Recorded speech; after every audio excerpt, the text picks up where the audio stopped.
A heartless, racist cop attacked a pregnant black woman in broad daylight. But just one day later, the entire town was left speechless as his life completely crumbled, forcing him to face the consequences of his actions.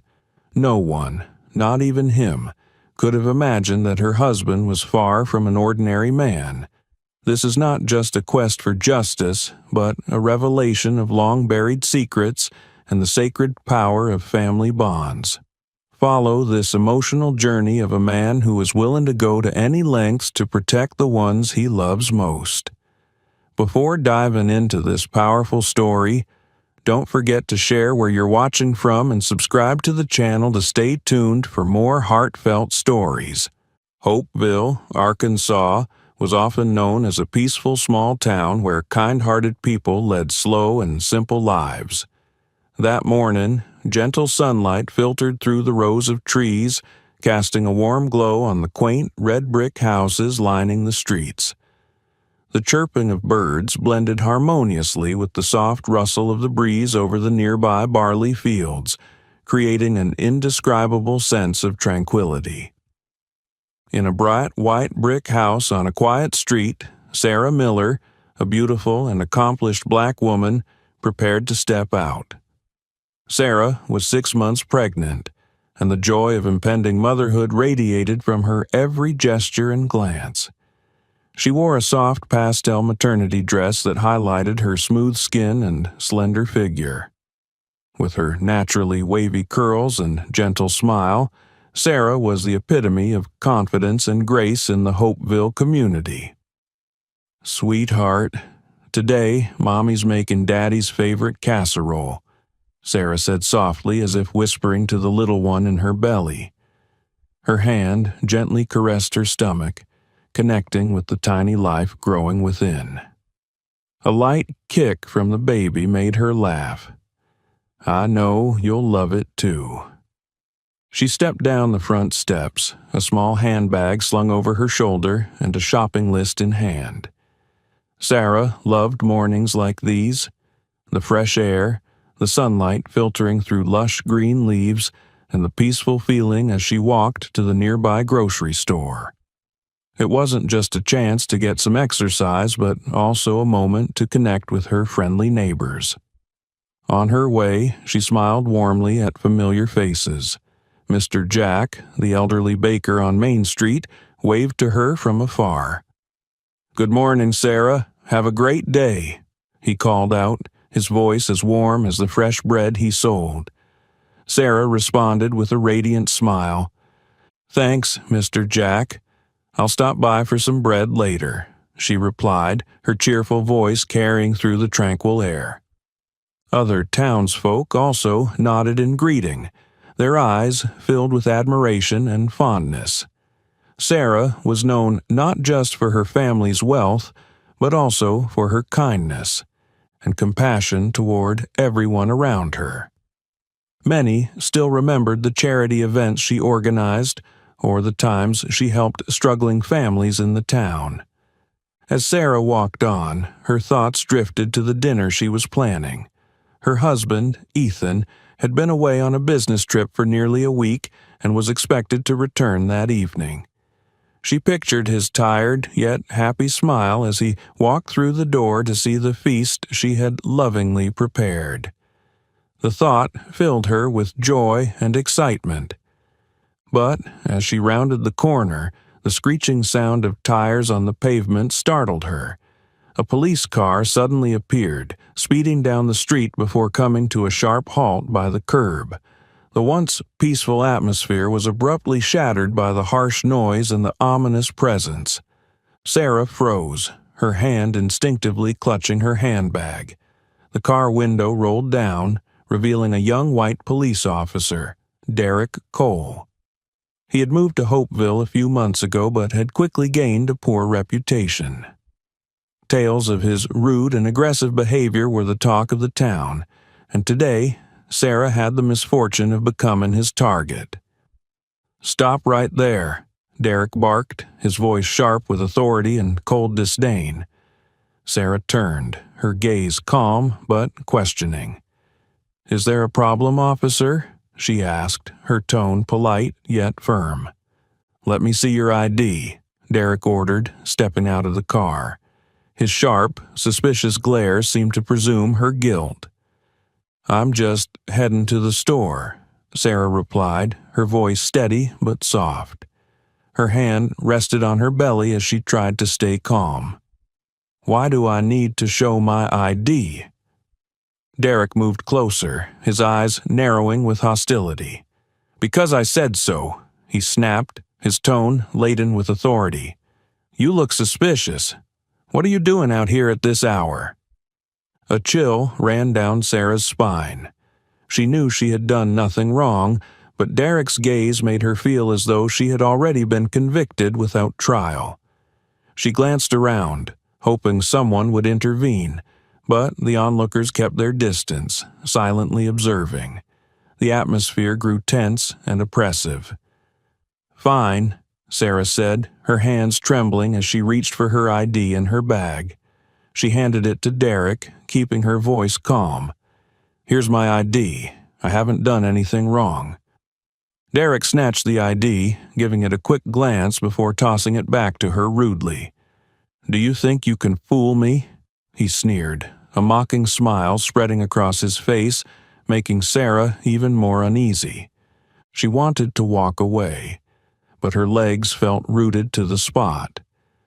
A small crowd had begun to gather, their eyes filled with unease and quiet disapproval.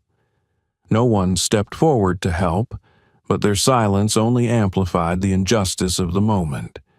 Standing there, Sarah felt every beat of her heart pounding in her chest, unaware that this was just the beginning of a series of events that would change her life forever. Sarah felt the atmosphere grow heavier as Derek approached. His expression showed no trace of empathy, only contempt and aggression. The sharp sound of Derek's boots hitting the pavement broke the quiet calm of the street. Sarah swallowed hard, trying to stay composed under his prejudiced gaze. "Who do you think you are, standing here arguing with me?" Derek sneered. "Show me your papers now." Sarah looked him straight in the eye, striving to maintain her composure even though her heart was pounding. "I've already given you my ID," she replied, trying to keep her voice steady. "I haven't done anything wrong. I'm just going to the store." "Don't make excuses," Derek barked, his voice loud enough to draw the attention of passers-by. A few began to gather at a distance, some holding up their phones, but no one dared to intervene. The tension in the air was palpable, as if everyone knew something terrible was about to happen. Derek was not an ordinary cop. Before being transferred to Hopeville, he had a checkered past. In his previous city, Derek had been involved in a violent arrest of an innocent black man. His actions had left the victim severely injured, but thanks to his connections with higher-ups, the incident was quickly swept under the rug. Critics of Derek's behavior were silenced, and he continued his career unscathed. However, the scandal had left a stain on the community where he had served.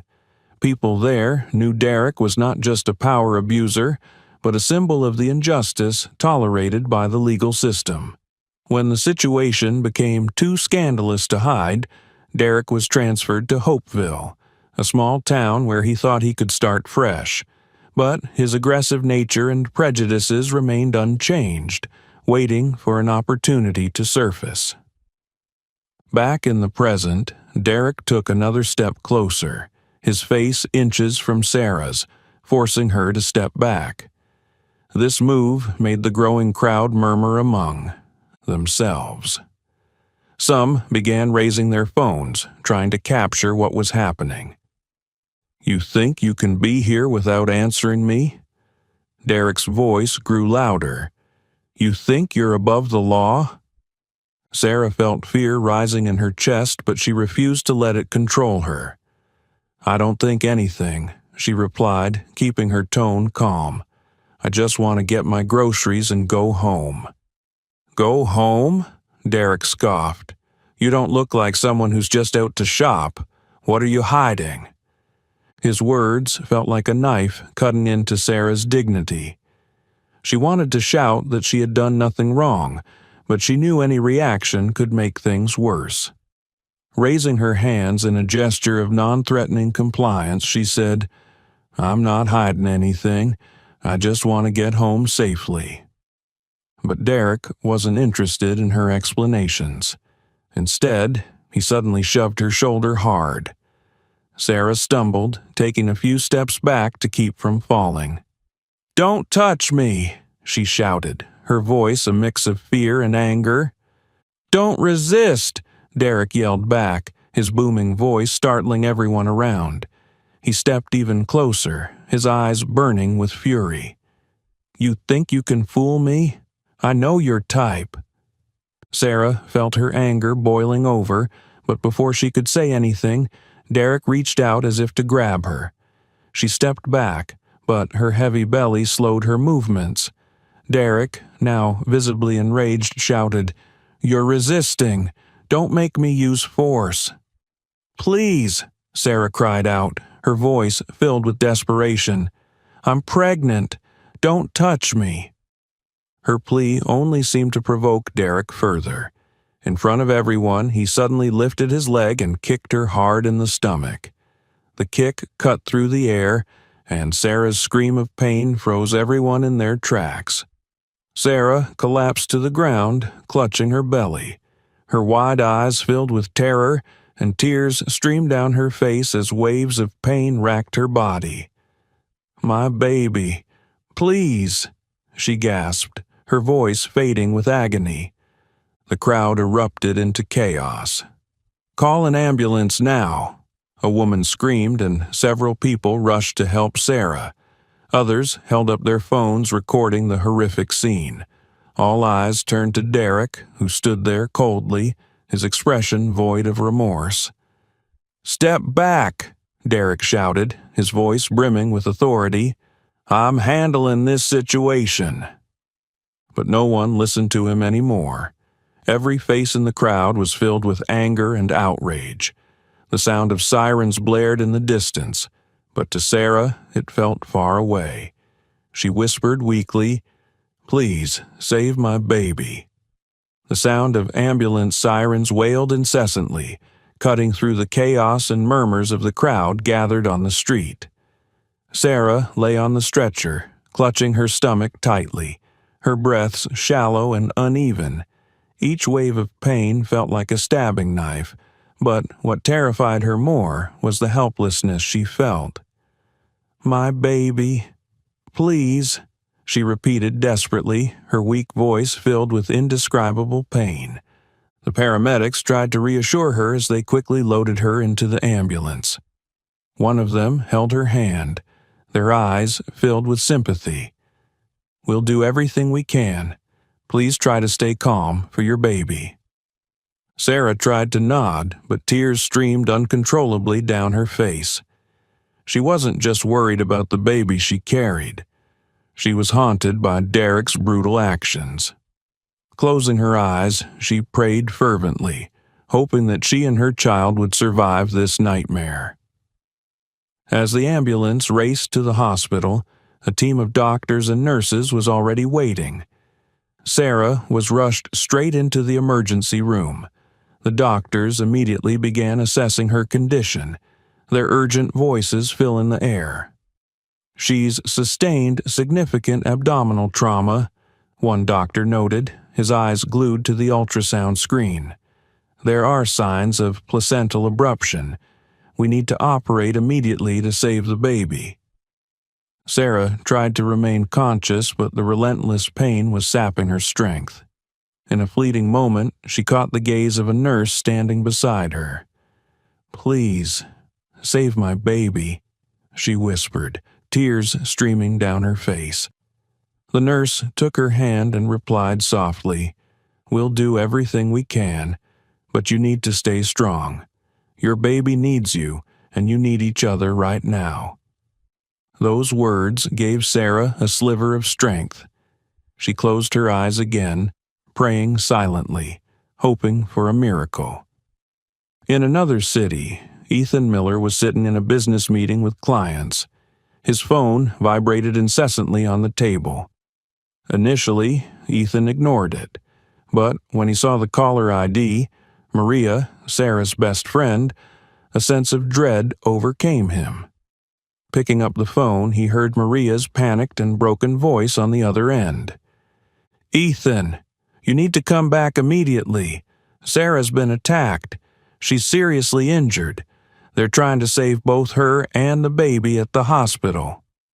Ethan froze, a chilling sensation spreading through his body.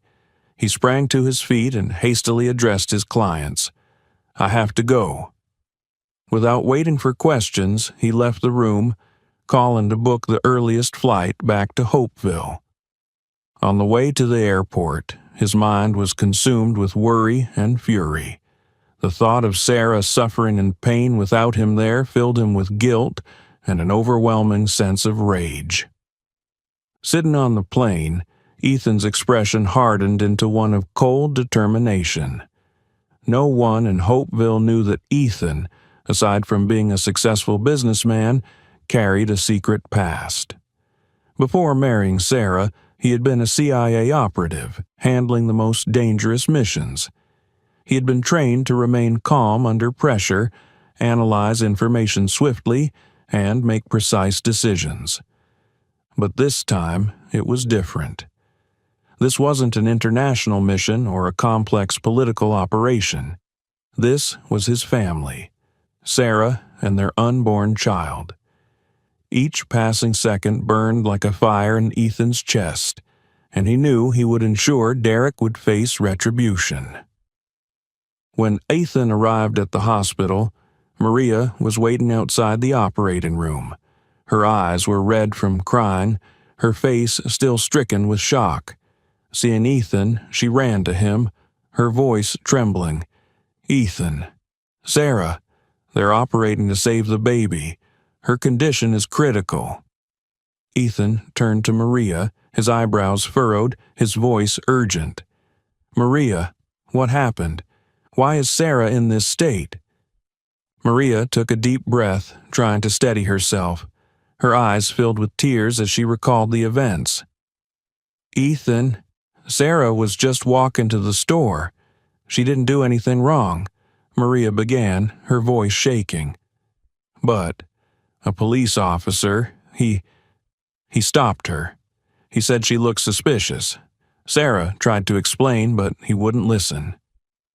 Ethan clenched his fists tightly, his knuckles turning white, but he didn't interrupt. He demanded her ID, and even though Sarah complied, he kept yelling. Maria continued, her voice breaking. And then he shoved her and kicked her right in the stomach. Ethan closed his eyes tightly, struggling to contain the fury building within him. "Were there witnesses?" he asked, his voice low but simmering with rage. Maria nodded. "There were many people. Some recorded the incident. Ethan, what he did wasn't just violence. It was sheer cruelty." Ethan glanced through the glass window of the operating room again, his eyes cold and resolute. "Who is he, Maria? What's his name?" Maria hesitated for a moment before answering, her voice still quivering. "His name is Derek Collins, a new cop in Hopeville. He already had a bad reputation in town, but no one thought he'd do something this horrific." Hearing that name, Ethan's eyes darkened, and a quiet, smoldering anger burned within him. "Derek Collins," he repeated as if engraving the name into his mind. "He's not a cop. He's just a coward hiding behind a badge." Maria nodded and continued. "Ethan, he's been involved in scandals at his previous job, but somehow he kept his position thanks to connections in the system. But this time, he won't escape. There's video evidence, witnesses. The whole town knows what he did." Ethan gritted his teeth, his hands balling into fists. He thinks that badge will protect him forever. But this time, He picked the wrong person to mess with. Maria looked at Ethan with concern, noticing the dangerous shift in his demeanor. Not just pain, but a deadly determination. Ethan, you need to stay calm. We need to handle this the right way. Sarah needs you to be strong. Ethan turned to her, his gaze softening slightly at her worried face. Placing a hand on her shoulder, he spoke in a deep but steady tone. I know, but Maria, I won't just rely on the law. I'll do whatever it takes to make sure Derek Collins never hurts anyone again, especially not my family. Never. Ethan clasped Maria's hand tightly, trying to maintain his composure. Thank you for being here, he said, his voice deep but steady. He turned to look through the glass window of the operating room, where the doctors and nurses were working under intense pressure. His gaze rested on the woman he loved, lying motionless on the operating table. A rare sense of helplessness, something he hardly ever experienced, washed over him. Time crawled by, every minute stretching into what felt like hours. Finally, a doctor emerged from the operating room, his face weary but his expression reassuring. Mr. Miller, the doctor said, his voice serious yet gentle. The surgery was successful. Your wife is out of critical condition, but her state will need to be closely monitored. The baby has been delivered safely, but is very small and will require specialized care. Ethan exhaled deeply, relief washing over him, though the anger inside him remained unresolved. Thank you, doctor, he said before quickly entering the recovery room to see Sarah. Sarah lay on the hospital bed, pale but with her eyes slightly open as she saw Ethan walk in. Ethan, she whispered weakly. The baby. Is the baby okay? Ethan sat beside her, holding her hand tightly. The baby's fine, love. And so are you. Everything's going to be okay. But as he looked into her eyes, he could see the pain she had endured, a pain that no words could erase. At that moment, he swore to himself that Derek would never hurt anyone again. As Sarah drifted off into an exhausted sleep, Ethan stayed in the room, his gaze icy and focused. He opened his phone and began gathering information about Derek through his old CIA contacts. Messages were sent, and the replies came quickly. Derek's sealed records, past complaints, and irrefutable evidence of misconduct. Ethan wasn't just seeking justice, he wanted Derek to face the full weight of accountability, publicly and personally. But he knew he couldn't do it alone. Without hesitation, he called Michael Carter, a civil rights attorney and a former CIA colleague. Michael, I need your help, Ethan said, his voice steady but firm.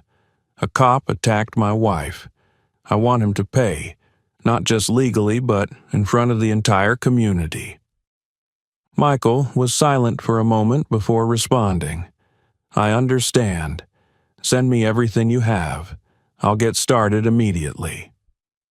Ethan hung up, his eyes filled with unwavering determination. He wasn't just fighting for Sarah, but for justice, ensuring that Derek would never harm anyone else again. The next morning, gentle sunlight spread across the small streets of Hopeville, but the peace of previous days was nowhere to be found. Videos of Sarah's attack had quickly gone viral on social media, with every frame exposing Derek's blatant brutality and racism. The footage not only shocked viewers but also ignited outrage throughout the community. Comments flooded social platforms. One post read, "A pregnant black woman attacked in broad daylight by a police officer. This isn't just injustice, it's a crime. Justice for Sarah."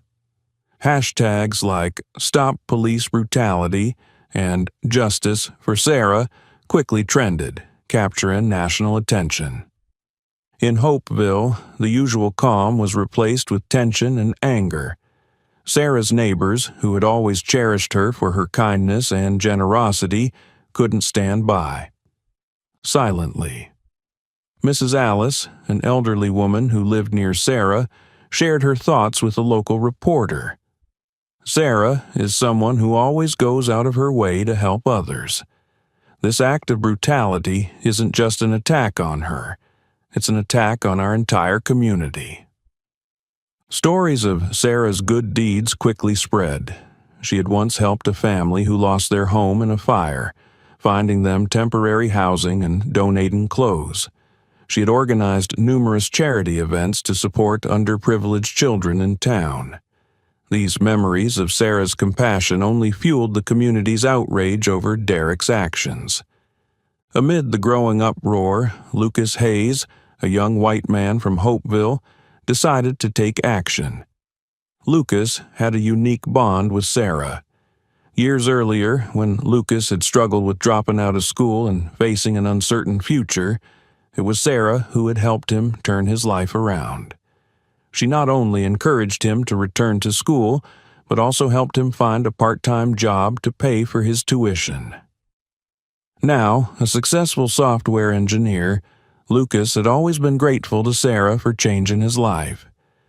Lucas acted immediately. He created a website titled justiceforsarah.com, where people could sign a petition demanding an investigation into Derek's actions and a full review of the Hopeville Police Department. On the home page, Lucas posted photos of Sarah, a glowing, hopeful mother-to-be, alongside images from the video showing the violence she endured. He didn't stop there. Lucas recorded a short video sharing his story about Sarah and calling on others to join the fight. In the video, he said, "I can't stay silent while the person who helped me stand tall is now being brought down by injustice. Sarah isn't just a neighbor, she's a hero. It's time we fight for justice for her." Lucas's video quickly went viral, garnering millions of views and shares. Celebrities, social activists, and politicians amplified his message, urging their audiences to support the Justice for Sarah movement. The petition on Lucas's website gained over 100,000 signatures within 24 hours, creating immense pressure on local authorities. The outrage didn't remain online. It spilled onto the streets of Hopeville. Residents began gathering and organizing peaceful protests to demand justice for Sarah. Hundreds of people stood outside the police department, holding signs that read, "Justice for Sarah," "End Police Violence," and "We Will Not Be Silent." Lucas, along with a group of young activists from the town, led the protests. Using a microphone, he addressed the crowd. Sarah has always been there for everyone, and no matter their background or circumstances. Now it's time for us to stand up for her, for justice, and for the values we believe in. The chants of "Justice, Justice" echoed through the streets. More and more people joined, turning the protest into an unprecedented movement in Hopeville. Reporters from major newspapers and national TV stations arrived to cover the event, bringing even greater visibility to the cause. Meanwhile, Derek found himself under unprecedented pressure. The Hopeville Police Department became a focal point of criticism, and Derek a symbol of police brutality and systemic injustice. Even his colleagues, who once supported him, began to distance themselves. "Derek, what were you thinking?" one officer asked, his tone filled with frustration. "You didn't just ruin your career. You're dragging us all down with you." Derek felt his world collapsing. Every time he opened social media, he saw his image being vilified and condemned. Clips of his actions played on national news loops. He tried to plead his case with his superiors, but the only response he got was, We can't help you if this continues to escalate." The protest outside the police station stretched into the night. Under the glow of torches and phone flashlights, Lucas stepped onto a makeshift platform and took the microphone. His voice rang out with emotion. "Today, we are standing here not just for Sarah, but for everyone who has ever faced injustice.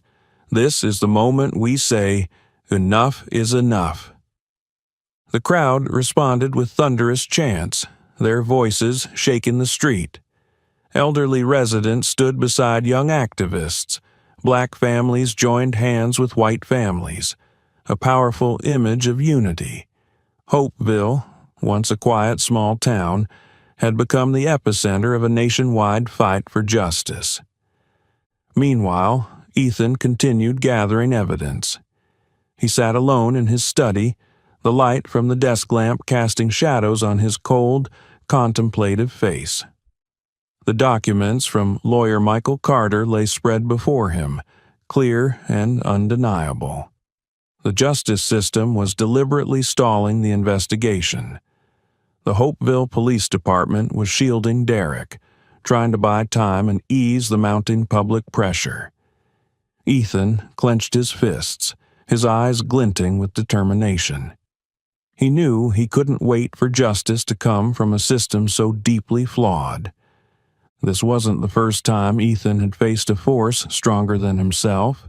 During his years as a CIA operative, he had often gone up against powerful organizations where information and strategy were the ultimate weapons. But this time, it was personal. His family had been attacked, and Ethan would not let anyone, least of all Derek, escape punishment. Ethan opened a secret case he had kept locked away for years. Inside were cutting-edge tools he had used on past missions, an encrypted laptop, a mini drone equipped with infrared cameras and sound sensors, signal jamming, and surveillance devices. These weren't just tools. They were silent allies that had helped him survive some of the most dangerous operations. He began by digging into Derek's background. Using his expert hacking skills, Ethan infiltrated the internal database of the Hopeville Police Department. Within hours, he compiled a long list of complaints against Derek, ranging from abuse of power and unwarranted violence to overt racism. The most damning was an incident in Derek's previous city, where he had assaulted an innocent black man and used his connections in the system to cover up all evidence. As Ethan read through the files, each line of text only strengthened his resolve. Ethan knew he needed more support. He decided to call one of his closest former colleagues, Daniel Green, a retired data analyst from the CIA. "Daniel, I need you," Ethan said bluntly. "I'm up against a rogue cop, and I need every piece of information you can uncover. Look into his records, emails, anything we can use to hold him accountable." On the other end, Daniel chuckled lightly. "Ethan, you always know how to drag people into tough spots. But all right, I'll do it. Send me what you've got. Let's take him down." With Daniel's help, Ethan obtained not only Derek's records, but also information about his colleagues and superiors who had protected him. However, Ethan knew Derek wouldn't confess just because of public pressure. Derek needed to feel the fear, the kind he had inflicted on others. Ethan deployed the mini drone, which silently hovered over Derek's house at night. From above, the drone captured Derek's every move, pacing around his home and making tense phone calls. Ethan even hacked into Derek's home security cameras, giving him access to every angle of Derek's private space. To increase the pressure, Ethan sent Derek a special package. Inside were documents exposing Derek's violent history, along with a short note, "We know everything. Confess before this gets worse." Derek received the package early the next morning. His face turned pale as he read through the pages, his hands trembling and his eyes wide with fear as he realized his past was being unraveled.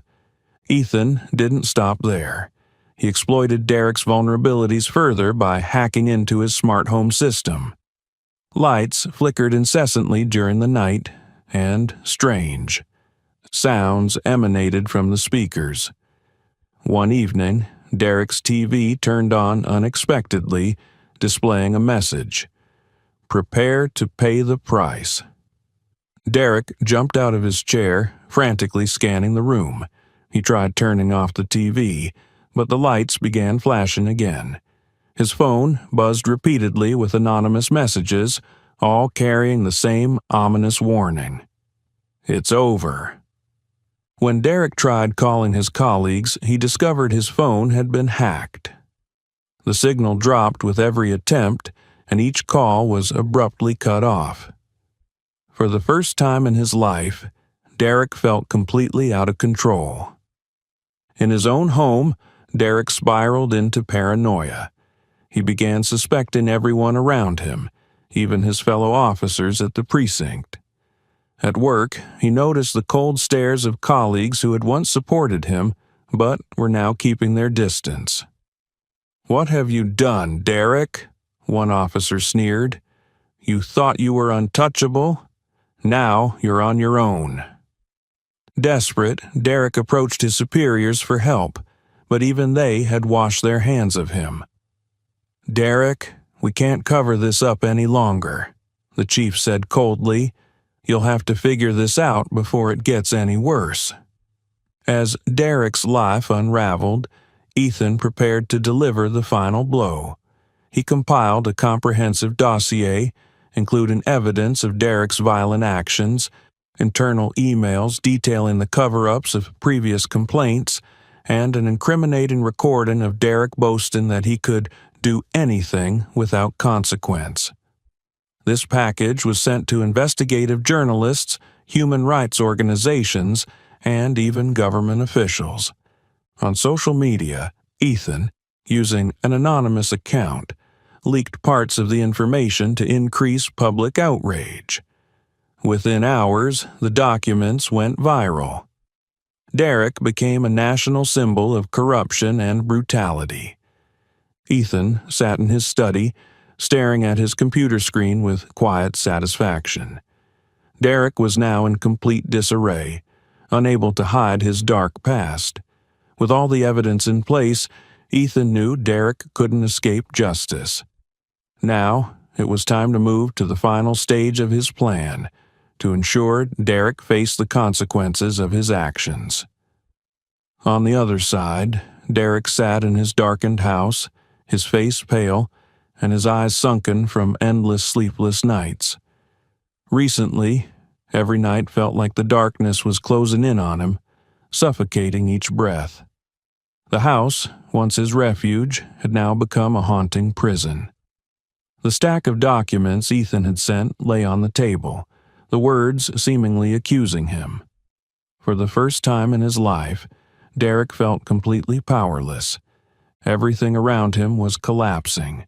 The anonymous threats, undeniable evidence, and the betrayal of his colleagues left him with no escape. Deep down, Derek knew he had crossed the line, but his enormous ego wouldn't let him admit it. Yet, the events unfolding would force him to confront a harsh reality. That day, Derek entered the police station with a strained expression, trying to maintain a facade of calm. But the moment he stepped through the doors, every eye turned toward him, not with respect as before, but with scrutiny and disdain. Colleagues he once considered friends now avoided him. No one greeted him, and no one even looked him in the eye. The chief, who had previously been one of Derek's staunchest supporters, had a different tone this time. "Derek, I don't know what to say," he began during a closed-door meeting. "We can't shield you anymore. The public is demanding action, and you've tarnished the reputation of the entire department." "I didn't do anything wrong," Derek shouted, his voice laced with desperation. "This is all just a misunderstanding."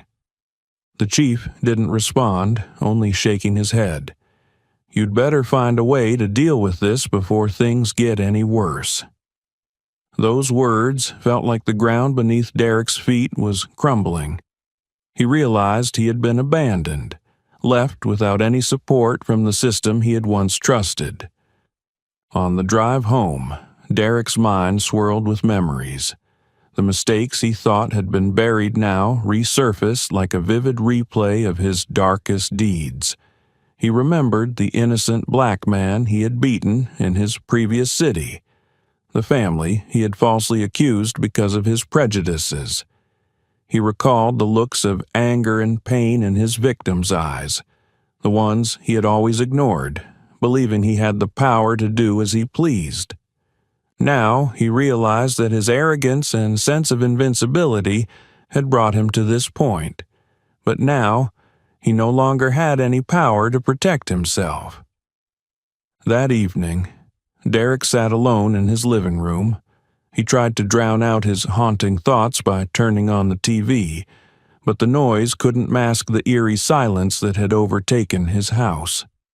Suddenly, he heard a faint noise from behind him. His heart pounded as he grabbed a flashlight and cautiously crept toward the kitchen. When he arrived, Derek froze. The back window had been left wide open, and on the table was a small piece of paper with a hastily scrawled message.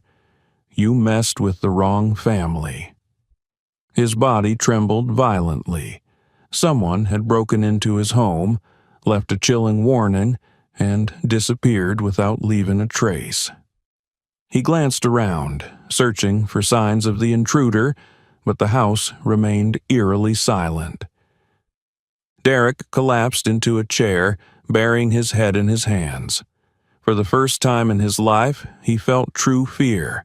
The fear of a man who had lost his power and was now being hunted. As Derek sat paralyzed in terror, his phone rang. He glanced at the screen and saw an unfamiliar number. Hesitating, he eventually answered. "Derek," came Ethan's deep, commanding voice.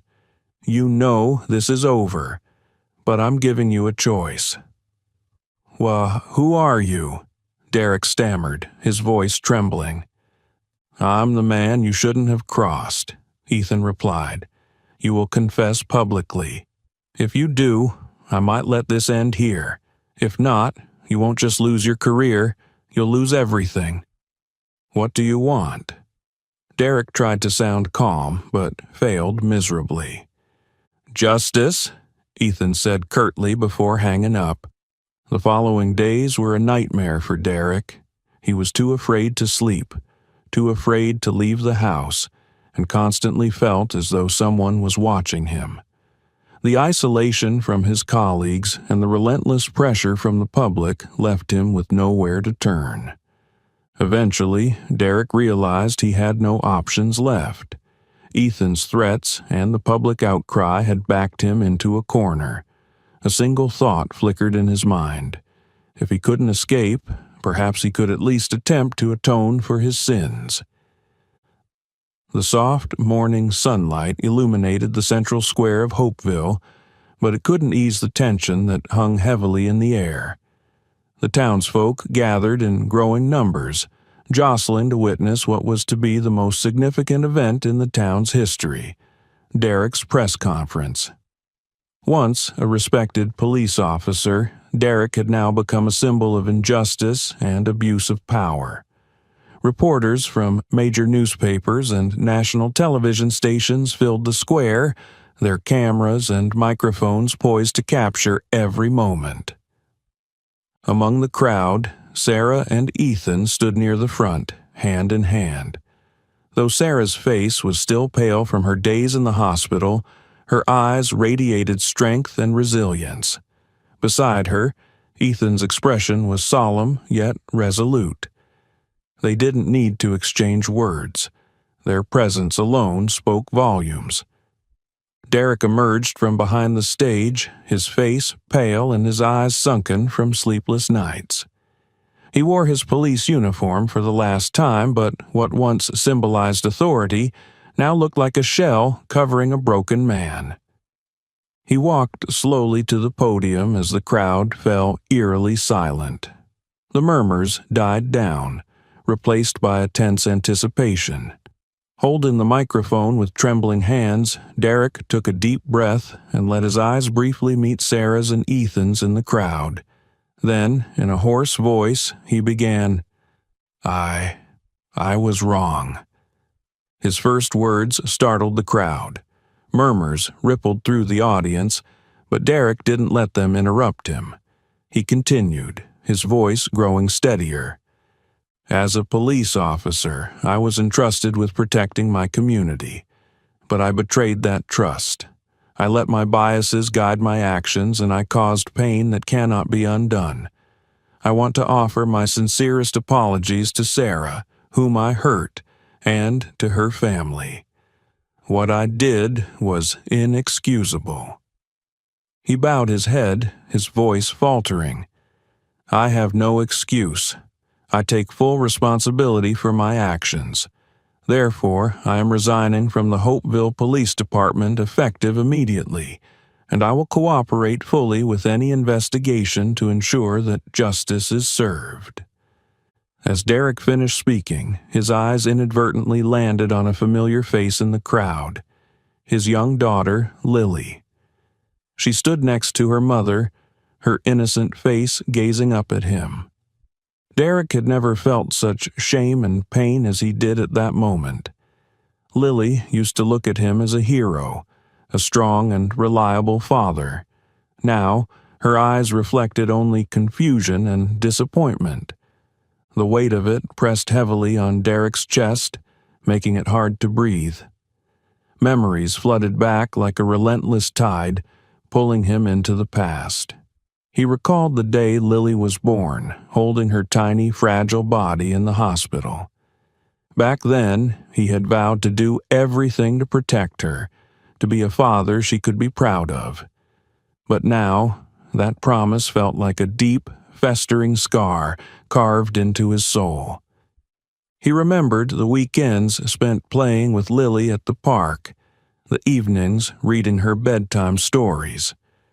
Her laughter had been the brightest light in Derek's life, the one thing that gave him purpose.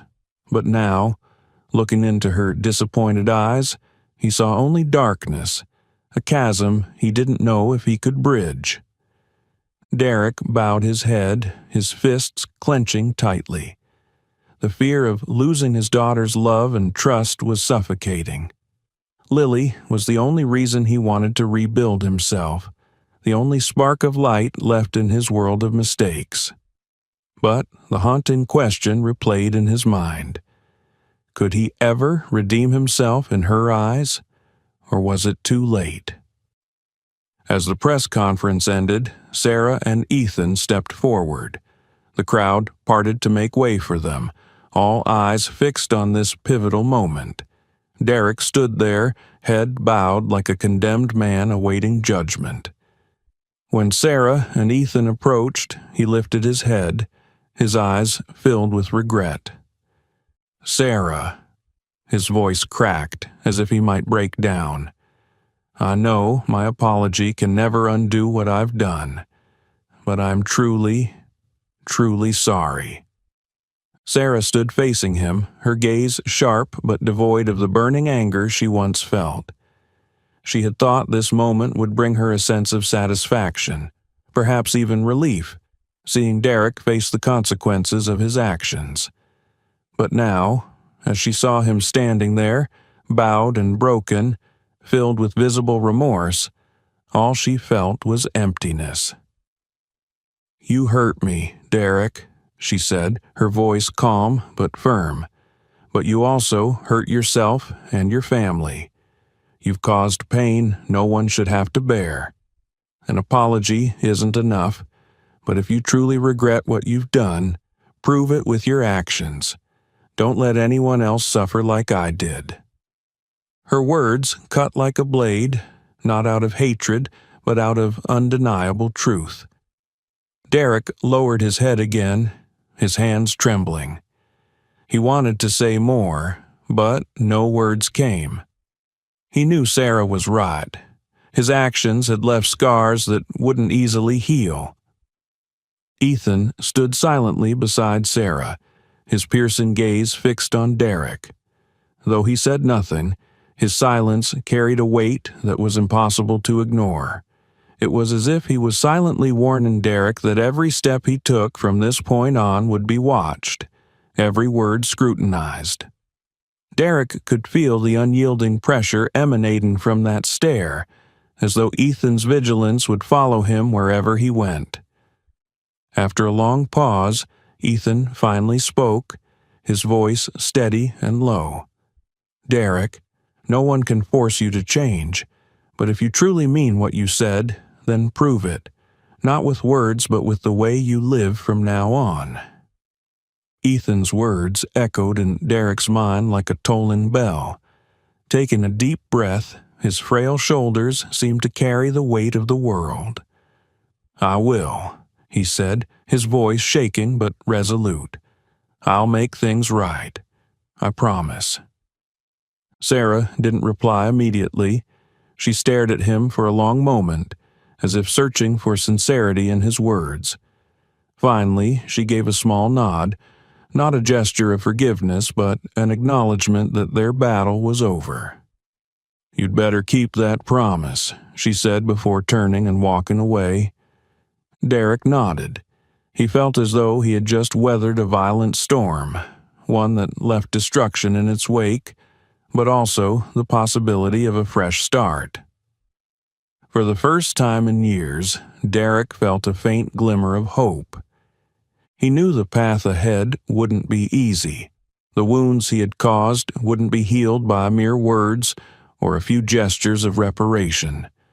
But he also knew that if he didn't begin now, he would never have the chance to make amends. Derek left the stage with heavy but determined steps. In his mind, the image of Lily, his daughter, remained vivid. She was the only reason, the strongest motivation for him to change. "For you," Derek murmured to himself, "for you, I'll start over." As Derek walked away from the stage, the crowd erupted into applause. It wasn't for him. It was for the sense of relief that justice had finally been served. Among the audience, Lucas, the young man who had spearheaded the movement for justice for Sarah, turned to her and Ethan, his face beaming with pride. "We did it," Lucas said. "You've been the inspiration that brought us all together. This isn't just your victory. It's the victory of the whole community." Sarah smiled, tears welling in her eyes. "Thank you, Lucas. Without you and everyone else, I wouldn't be standing here today." As the crowd began to disperse, Sarah and Ethan returned home. Peace finally settled over their small house. Sarah sank into a chair, her hand resting on her stomach, feeling the gentle movements of her baby. Ethan stood beside her, his eyes filled with love. "We've made it through," Sarah said, her voice heavy with emotion. "And we'll never let something like this happen again," Ethan replied, his hand gripping hers firmly. "Our family deserves peace." They said no more, for no words were needed. Both knew that this fight wasn't just for themselves, but for others who had suffered or could suffer from injustice. Their story was a reminder that no matter how hard life may get, justice and love can ultimately prevail. That night, Sarah and Ethan's home was unusually quiet. The gentle wind rustled through the trees outside the window, but it wasn't enough to dispel the tension lingering in the living room. Sarah sat in an armchair, her hand resting on her belly, feeling the soft kicks of the baby growing inside her. Ethan stood by the window, his gaze fixed on the darkness outside. He was silent, but Sarah knew his mind was racing with thoughts. "Ethan," she spoke, breaking the silence. "Today, when Derek saw you, he wasn't just afraid of what you said. He was afraid of you. I want to know, what did you do?" Sarah's question was like a sharp blade cutting into a hidden corner Ethan had long kept concealed. He turned to her, their eyes meeting. In Sarah's gaze, he saw worry, but also trust. Ethan knew this wasn't the time to avoid the truth. He walked slowly to the sofa and sat across from Sarah. He looked at her for a long moment before speaking, as though carefully weighing each word. "Sarah, I told you I was a business consultant, but that wasn't the full truth." Sarah stayed silent, her eyes fixed on Ethan. "I used to be a CIA operative," Ethan admitted, his voice measured and steady. "I spent years in the shadows, carrying out missions that very few people knew about. My work wasn't like what you see in the movies.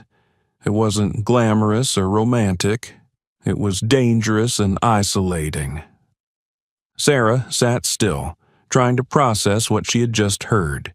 She never imagined that the man she loved, who had always made her feel safe and peaceful, had such a past.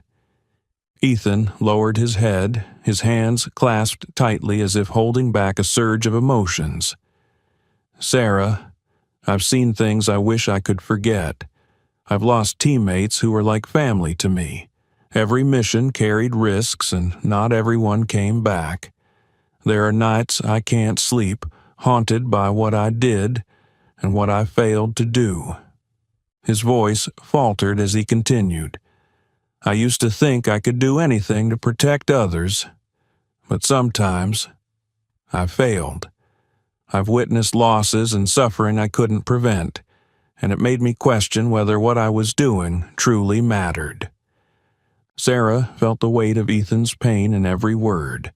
She understood he wasn't sharing this to seek sympathy, but because he wanted her to know his true self. "Ethan, why did you leave that life?" she asked, her voice soft but full of concern. Ethan looked up, his gaze softening. "Because I met you, Sarah. You showed me that I didn't need to live in the shadows to do good. You and the family we're building are the only things I want to protect from now on." Sarah quietly observed Ethan, though more questions still lingered in her mind. "And Derek? What did you do to make him so afraid?" she asked. Ethan looked at her, hesitation flickering across his face. "I did what needed to be done," he said firmly. "I gathered information and exposed everything he tried to hide. I didn't just rely on my skills. I called on former colleagues from the CIA, people who still trust me." Sarah sighed, her gaze steady on her husband. "You did it all for our family, I know that. But I'm afraid, did this put you in danger?" Ethan took her hand, his eyes filled with unwavering resolve. "Sarah, I've faced the worst kinds of danger. I know how to protect myself, but the one thing I can't bear is seeing you or our baby hurt. That's something I'll never allow." Sarah could feel the sincerity in Ethan's every word. She knew that despite his mysterious past, Ethan was a man who would always put his family first. She placed her hand over his, her expression softening. "Ethan," she said, her voice brimming with emotion, "I don't need to know every detail. What I need is to know that you'll always be here, with me and our baby, and I know you'll do whatever it takes to protect us." Ethan squeezed her hand, a faint smile playing on his lips. "Thank you, Sarah. You're the reason I want to be a better man." Ethan glanced out the window, his thoughts drifting to the past. He remembered the first time he met Sarah, how she had entered his life like a beacon of light in the years of darkness. She had known nothing about his work, but her kindness and strength had made him realize he wanted a different life, a life filled with love, hope, and a family to protect. "I never thought I could leave my old life behind," Ethan said, his voice warm and reflective. "But when I met you, I knew I'd found something worth changing for." Sarah smiled, tears glistening in her eyes. "I don't know everything you've been through, but I know this. I'm proud of you, Ethan, and I know our child will be proud of their father, too." As the night deepened, Ethan and Sarah sat together on the sofa, bathed in the gentle glow of a lamp. In the quiet, they both felt the safety they had fought so hard to reclaim. The metal case in Ethan's study remained untouched, holding the secrets of a past he wanted to leave behind, not out of fear, but because he knew his family deserved a future free from shadows.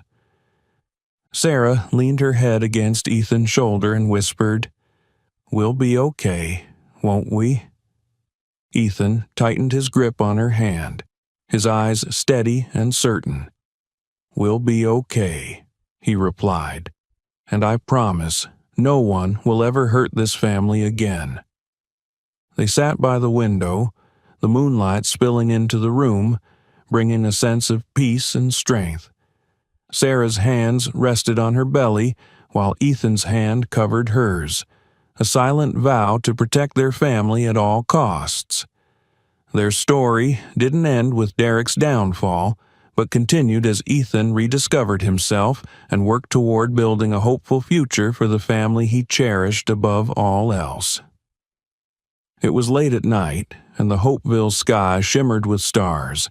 Yet the gentle light of the moon and stars couldn't ease the heaviness in Ethan's heart. The small house was enveloped in silence.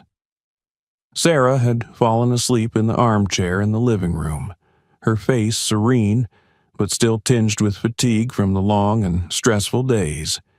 Beside her, a thin blanket covered her, and her hand rested lightly on her belly, where their baby grew with each passing day. Ethan sat in a nearby chair, his eyes fixed on his wife. At that moment, he felt a peace he had once thought he'd never find again. But that peace came with a powerful reminder. He would do anything to protect his family. Ethan stood and walked into his study. The small room was simple in design, but a metallic box on the corner of his desk stood out. It held all the mementos and secrets of his former life, a life he had left behind to build this family. The box was a symbol of the past he had kept hidden. Ethan opened the lid, the desk lamp's light reflecting off the items inside. His CIA badge, classified documents that had once been tools of his trade, and trinkets from teammates who had been lost forever. He ran his hand over each item, feeling both familiarity and estrangement. Holding the badge, he stared at it for a long time. "There was a time I thought this was my whole life," Ethan murmured, "but now I know family is what truly matters." Ethan began organizing the items in the box. As he did, memories of his old life surged back. He recalled dangerous missions abroad, where split-second decisions determined life or death. He remembered the teammates who didn't make it back, people he couldn't save. Their faces still haunted his dreams, along with promises left unfulfilled. Once again, he reminded himself that all of that was behind him.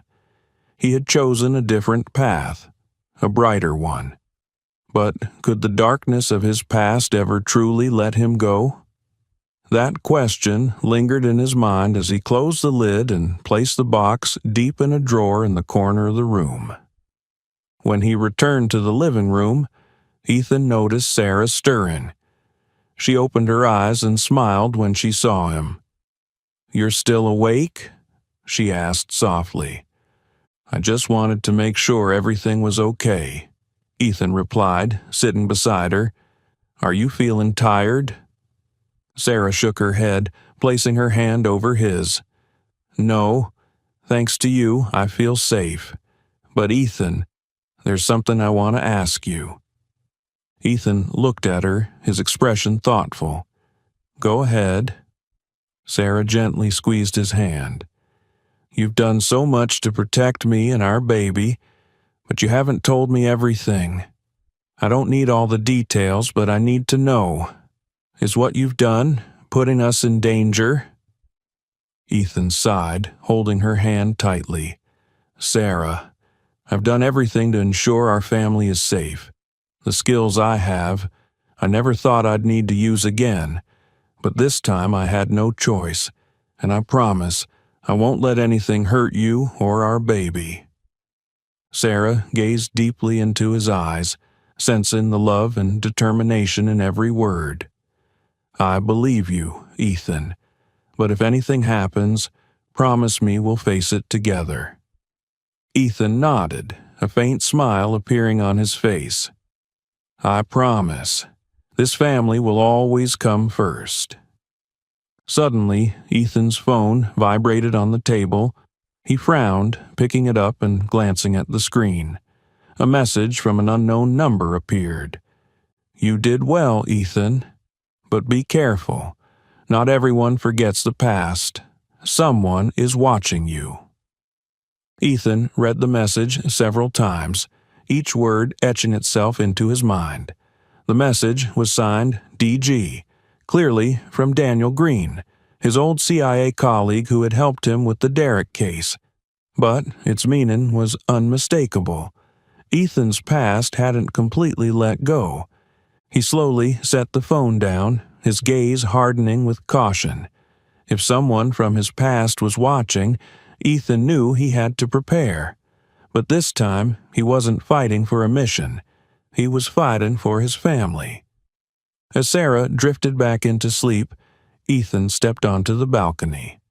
The dim light from the street lamps illuminated the quiet street below. He stood there, his eyes scanning the night sky. In his mind, a plan began to form. He knew he couldn't afford to be complacent. Though he didn't want to return to his old world, Ethan understood that sometimes, to protect what matters most, one has to face the dangers of the past. He returned to his study, opened the drawer, and retrieved an encrypted phone he had kept hidden.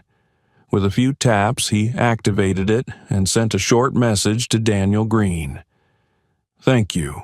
I'll be ready." Ethan returned to the living room and sat quietly beside Sarah. He gently wrapped his arms around her, feeling the warmth of her body as her head rested on his shoulder. In that peaceful moment, Ethan felt not just love, but strength. The strength to protect all that he cherished most. Under the soft glow of the lamp, his hand rested over hers, gripping it tightly like an unspoken promise. The phone on the table remained illuminated, its warning. Message, a quiet shadow of what still lingered. Despite the tranquility of the moment, Ethan knew his journey wasn't over. But he wasn't afraid. He knew that love and resolve would be his most powerful weapons to face the challenges ahead. And that is the unexpected story of the fall of a man filled with prejudice and the powerful rise of courage and family love. What do you think about how the husband fought for justice for his wife? Let us know your thoughts in the comments below. Don't forget to like and share this video if you found it meaningful, and subscribe to our channel to never miss another inspiring story. Thank you for watching, and see you next time.